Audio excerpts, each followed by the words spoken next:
Tuhan Yesus Kristus, kita kembali berjumpa di dalam program pengajaran iman Kristen.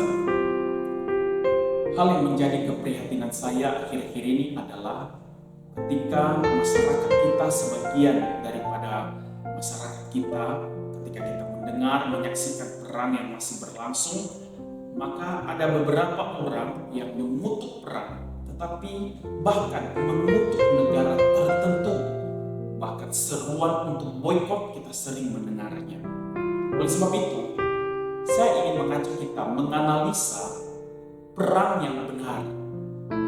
Adakah perang yang dilakukan atas dasar kebenaran, sehingga kita tidak gampang mengutuk, kita tidak gampang memihak pada negara atau kelompok tertentu hanya karena alasan-alasan pribadi. Saya katakan bahwa perang tidak selamanya, tidak semua perang itu adalah salah. Karena perang tidak hanya satu alasan. Kalau hanya satu alasan berdasarkan kejahatan, berdasarkan ketamakan, berdasarkan keinginan jahat, maka memang perang tidak ada yang benar. Tetapi kita harus mengerti bahwa di dunia ini alasan perang itu beragam. Yang harus kita mengerti adalah memang di dunia ini, dunia yang telah jatuh di dalam dosa, kebenaran dan ketidakbenaran itu tidak bisa bersama. Keadilan, ketidakadilan juga tidak bisa bersama. Maka itu akan selalu terjadi peperangan.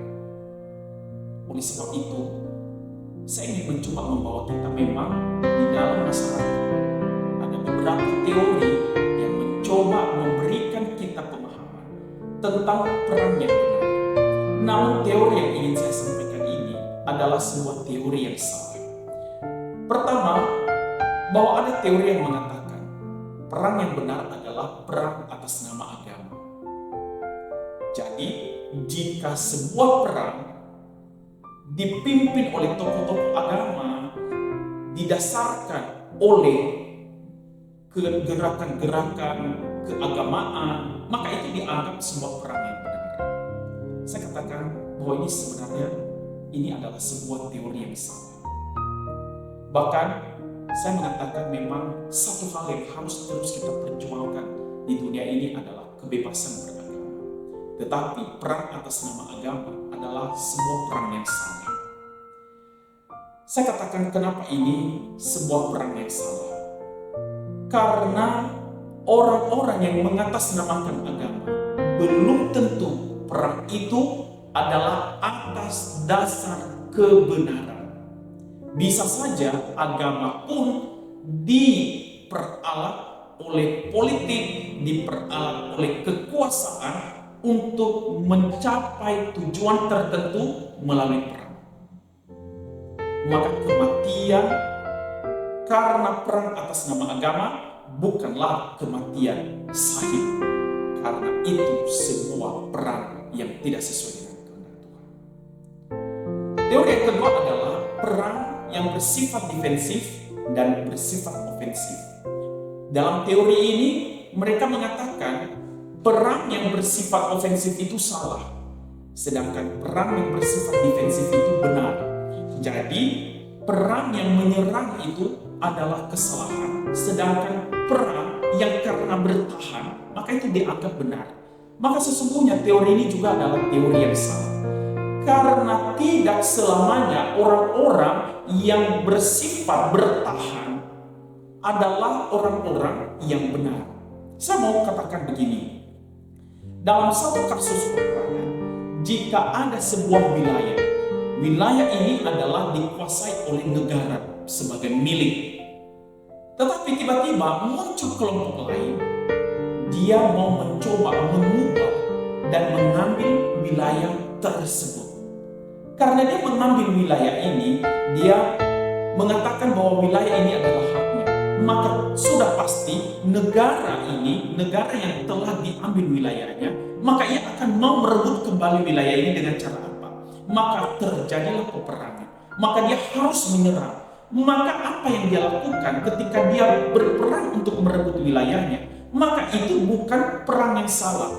Sekalipun negara yang diserang ini dia negara yang diserang, tetapi dia yang telah melakukan kesalahan karena telah merebut wilayah negara lain. Maka ini, baik itu teori defensif dan ofensif, bukan merupakan standar untuk mengenal, memahami perang yang benar.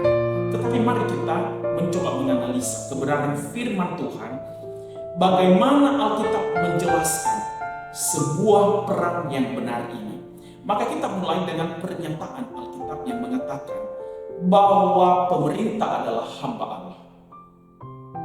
Pemerintah ini diberi hak untuk menyandang pedang, karena melalui pemerintah mereka menjadi kaki tangan Tuhan untuk menyatakan kemurkaan Allah. Jadi di sini kita melihat bahwa pemerintah diberi wewenang oleh Allah untuk menjaga kedaulatan negara, untuk menegakkan keadilan, untuk menjaga keutuhan negara.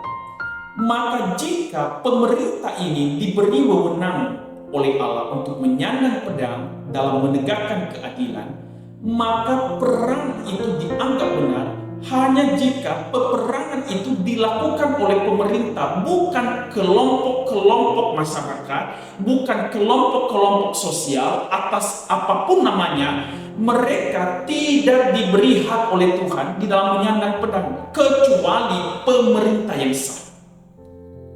Jadi kalau kita mengamati hal ini, kita harus bisa melihat perang di mana-mana.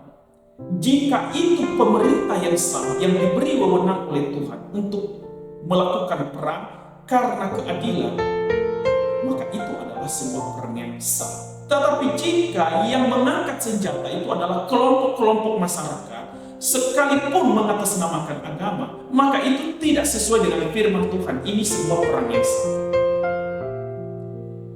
Namun demikian, bahwa perang merupakan solusi terakhir dari sebuah permasalahan.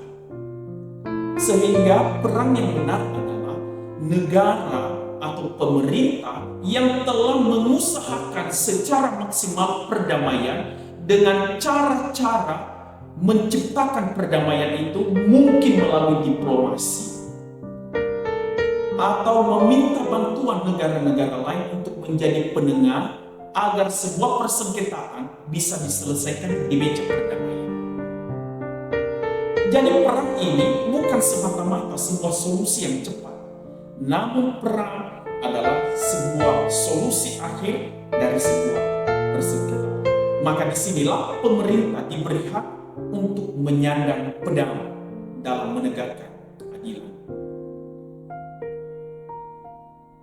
Hal yang menarik adalah yang ingin saya sampaikan, bahwa orang-orang percaya ketika melihat perang yang sedang terjadi, maka kita bukan memihak karena atas dasar agama, atas dasar etnis, atas dasar idealisme yang sama, bukan. Namun kita harus menjadi alat agar kita bisa memperjuangkan perdamaian, bukan memperparah perang, tetapi bagaimana kita memperjuangkan perdamaian sebelum perang itu terjadi, agar dua negara yang bertikai bisa menyelesaikan persengketaan di meja perdamaian. Dengan demikian, jika ini adalah langkah-langkah, prinsip-prinsip yang Alkitab telah sampaikan, maka mari kita sama-sama melihat perang yang sedang terjadi. Siapakah sebenarnya negara yang saat ini sedang berperang dengan cara yang benar, dan kelompok mana yang saat ini sedang berperang dengan cara yang salah, sehingga kita tidak gampang mengutuk, tidak gampang mengeluarkan pernyataan-pernyataan yang salah, yang sebenarnya tidak atas dasar kebenaran. Saya percaya kepada kita semua bahwa melalui pengajaran ini Tuhan semakin mencerahkan pikiran kita. Amin. Demikian pengajaran iman Kristen. Sampai ketemu dalam